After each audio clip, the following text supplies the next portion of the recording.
आपका आहार सात्विक है, आप समर्पण की पराकाष्ठा को पहुंच गए हैं, आपने सब कुछ राज्य को सौंप दिया है, राज्य के प्रेम में डूब गए हैं, अब आपको कुछ नहीं चाहिए, हुक्म भी नहीं चाहिए, इलम भी नहीं चाहिए, संसार में किसी तरह की बुजुर्ग की शोभा भी नहीं चाहिए, केवल राज्य के चरण कमल चाहिए।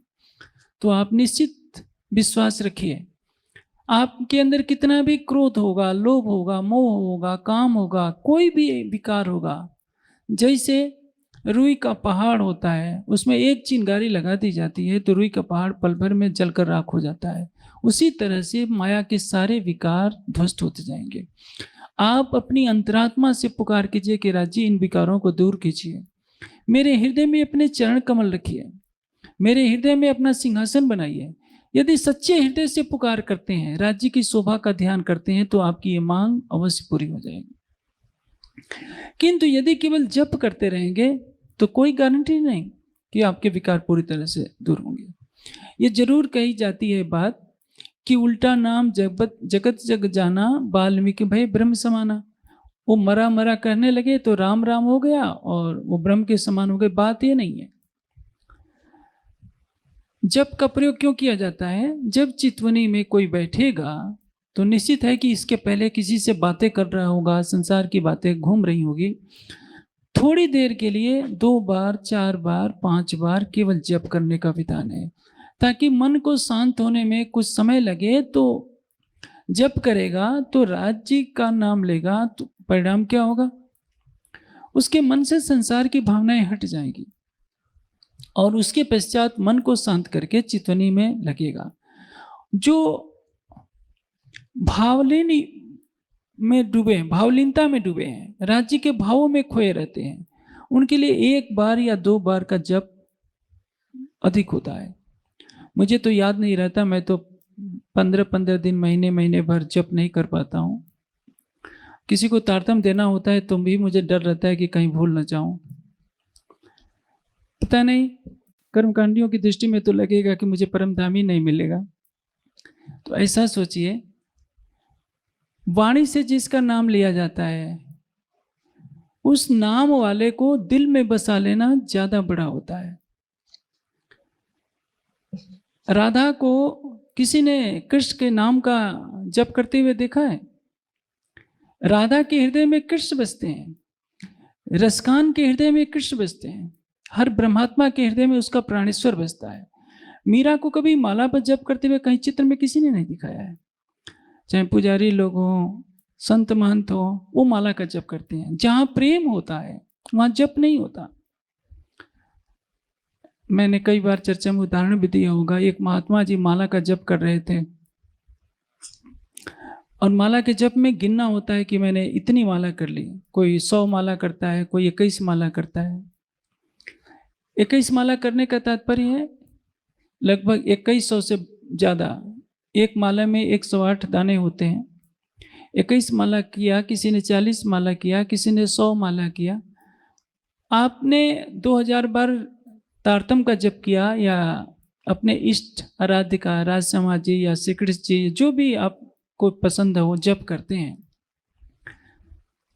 तो आपके मन में अहम तो आता है कि मैंने इतने बार जप कर लिया। तो ये तो शरीयत थोपी गई है। ये जो फर्ज बंदगी जाहिरी, बीच नासूत लिखी हक से दूर, इश्क बंदगी अल्लाह की होत है जोर। ये फर्ज बंदगी है कि आपको इतने माला का ध्यान जप करना है। यहाँ इतनी बहनें बैठी हैं, बताइए आप अपने पतिदेव का कितनी बार माला जप करती हैं? लेकिन आपका हृदय उनके लिए समर्पित है तो चिंता रहती है कि पतिदेव को ये खिलाना है, ये करना है, ये करना है। यदि इस माया के झूठे रिश्ते में ऐसा होता है, उस महात्मा जी के साथ भी ऐसा ही हुआ। महात्मा जी प्यासे थे, कुएं के पास पहुंचे। 2 बहनें आपस में बातें कर रही थी कि बहन बताओ तुम अपने पतिदेव को कितनी बार याद करती हो? दूसरे ने कहा कि मैं याद करके गिनूं क्या, मेरा पति तो मेरे हृदय में रहता है। महात्मा जी को बहुत पश्चाताप हुआ। एक मैं हूँ जो माला पर नाम गिनता ही रहता हूँ कि मैंने इतना जप कर लिया, इतने जप कर लिया, सबको बताता रहता हूँ कि मैंने इतने लाख जप कर लिया, इतने करोड़ जप कर लिया। मुझसे अच्छे तो ये गृहस्थ महिलाएं हैं जो अपने माया के प्रेमी को भी दिल में हमेशा बसाए रखती है, गिनने के प्रयास नहीं करती। और वो प्रेम नहीं है।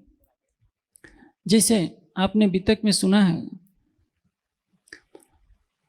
कि गांगजी भाई श्री देवचंद जी को अपने घर पधराते हैं राज्य का स्वरूप मानकर।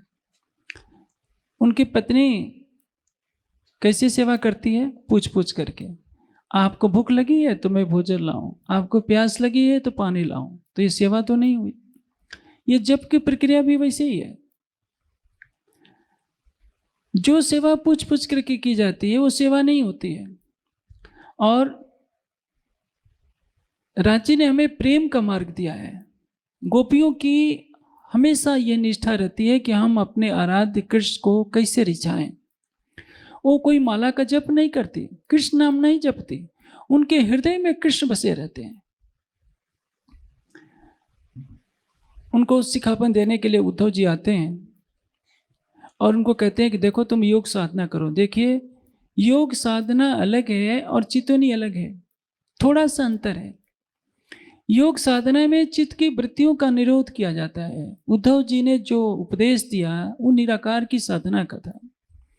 चितवनी प्रेम की साधना है। राज्य के सौंदर्य के सागर एक एक अंग हैं। उन एक एक अंगों में अपनी सुरता को लगाया जाता है और प्रेम की दृष्टि से उनको देखा जाता है। जैसे आसुक मासुक की शोभा को देखता है, उसी तरह से एक ब्रह्मात्मा अपनी सुरता से परम धाम के 25 पक्षों में प्रवेश करती है, मूल मिलावे में जाती है और अपनी परात्म का श्रृंगार सजकर राज्य को निहारती है। निहारना अलग है और देखना अलग है।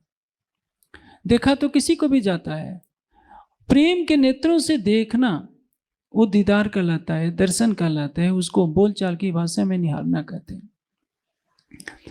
अब राज्य ने हमें चितवनी का जो मार्ग दिया है, इसमें चित्त की वृत्ति को राज्य के प्रेम में की धारा में डुबोया जाता है। योग में चित्त की वृत्तियों का निरोध किया जाता है, अंतर है।